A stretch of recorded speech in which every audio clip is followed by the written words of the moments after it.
março de 2010, o desaparecimento do adolescente Fabrício Augusto Souza da Costa, de apenas 16 anos, comoveu todos os acrianos.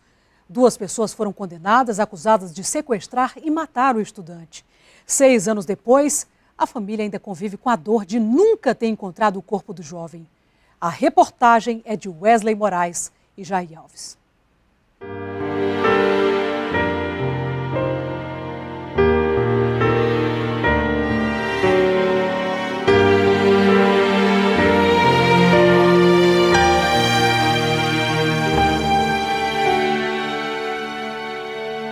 O dia era 16 de março de 2010. O garoto Fabrício Augusto saiu pontualmente de casa, que fica bem aqui nesta rua, e veio em direção a esta parada. Aqui, ele pegou um ônibus e foi em direção ao centro da cidade para mais uma aula de informática. Mal sabia ele que o caminho da volta seria marcado por um grande mistério que já dura 6 anos. Se Fabrício voltasse. Eu ando por aí olhando para ver se eu vejo, né? E eu acho outros meninos parecidos com ele. Aí às vezes eu digo para as meninas, menina, aquele menino ali parece tanto o Fabrício. Menina, o Fabrício desapareceu, mataram o Fabrício, esquece Fabrício. Eu digo, eu nunca vou esquecer, nunca. Essa é uma história que tem começo, meio, mas que ainda não chegou ao fim. Essas datas especiais como Natal, Ano Novo, Dia dos Finados, o dia do nascimento dele, a morte, dia da morte, conforme o dia do desaparecimento a gente acredita que tenha sido no mesmo dia, talvez, a gente não tem como afirmar isso. Essas datas são dolorosas pra gente, só sabe a dor da perda quem passou por ela. É extremamente difícil para mim e para minha família, pode acreditar nisso. Tanto é que está com 6 anos e a gente continua sofrendo. Lá se vão exatos 2.190 dias sem Fabrício.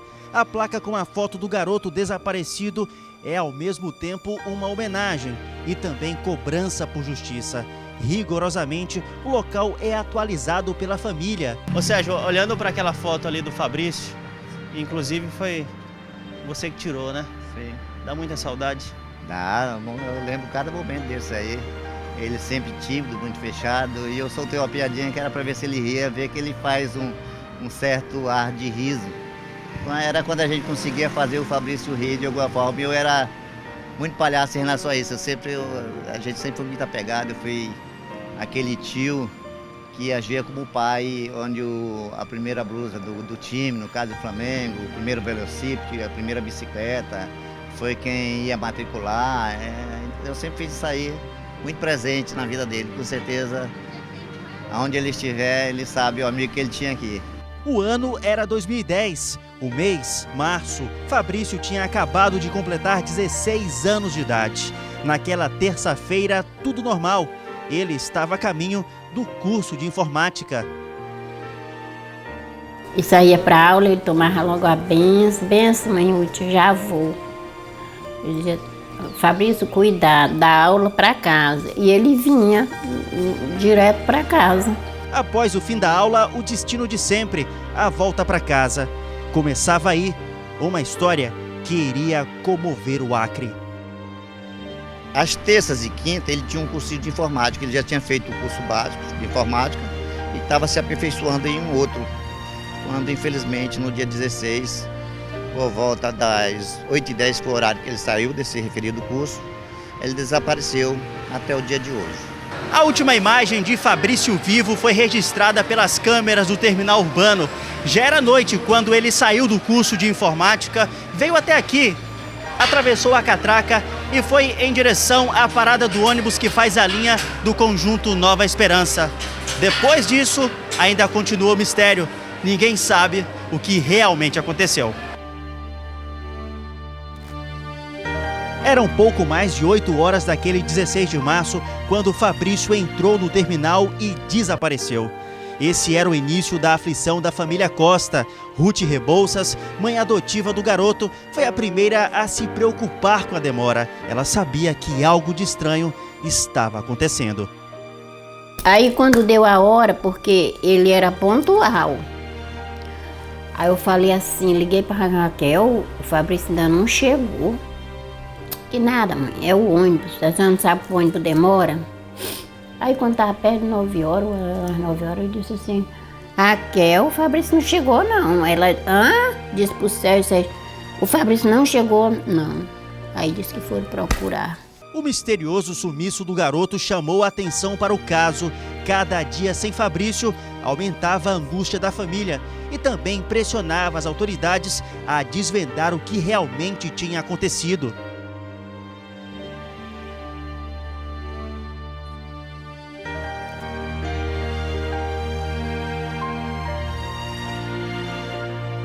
As primeiras prisões aconteceram vários dias após o sumiço do garoto. O que parecia ser o desfecho acabou se transformando em um caso ainda mais complexo. Várias versões foram apresentadas para o crime. Uma delas é que o garoto foi sequestrado e trazido aqui para essa casa abandonada localizada no bairro 6 de Agosto. E por se recusar a fazer uma alegação para a família, ele acabou sendo morto.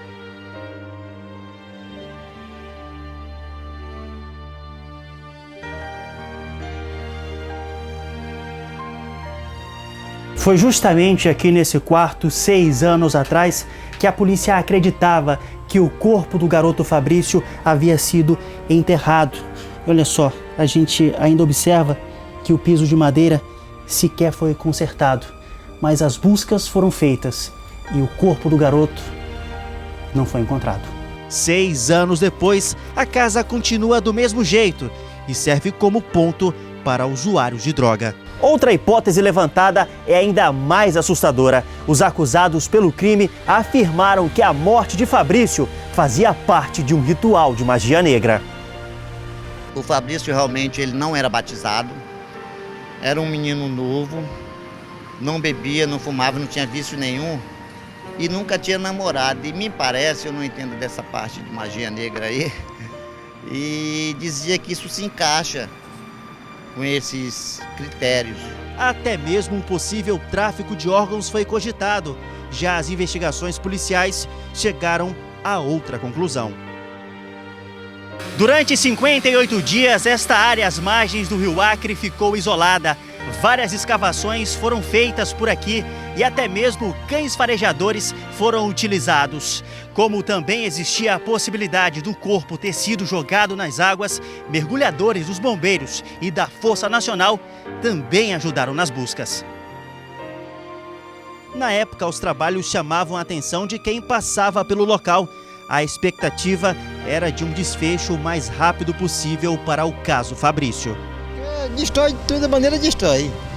Ou a água puxa, ou o bicho come, ou... eu creio que não tem mais condições de estar aí. O major do Corpo de Bombeiros, Cláudio Falcão, foi o responsável por comandar a força-tarefa responsável pelas buscas dos possíveis restos mortais de Fabrício. Na época nós fizemos o que nós chamamos de palmo a palmo, não deixamos passar nem 1 centímetro, fazendo uma varredura na extensão do rio, a partir do local indicado pelo autor, pela simulação do crime, e nós fizemos isso e encontramos diversas coisas, como ossada de cachorro, ossada de boi, carcaça de carro, muito vidro, muito lixo no fundo do rio. Todo esse material, sendo orgânico, nós recolhemos e colocamos para análise na época. Como é que era a rotina de trabalho de vocês?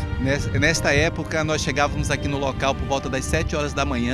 Nós tínhamos 2 equipes de mergulhadores, que ficavam 4 mergulhadores revezando constantemente. Nós chegávamos aqui por volta das 7 horas da manhã, íamos até aproximadamente 11h30 da manhã, retornando por volta das 13h30 e ficando até as 17 horas, 16, 17 horas, que é como manda o protocolo do mergulhador. Ele nos leva ao local onde o corpo provavelmente foi jogado na água. O autor, ele indicou exatamente aqui atrás, o local onde ele teria deixado esse corpo, para que a correnteza mais tarde o levasse.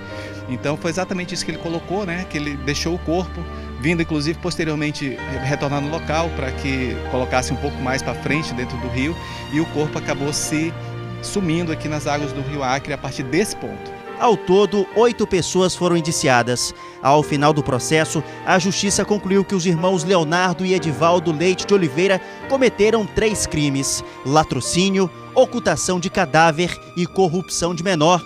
Leonardo foi condenado a 30 anos de prisão em regime fechado. Já Edivaldo teve a pena fixada em 28 anos de prisão, também em regime fechado. Em dezembro de 2015, ele entrou com um pedido de absolvição, alegando falta de provas. O recurso foi negado por unanimidade.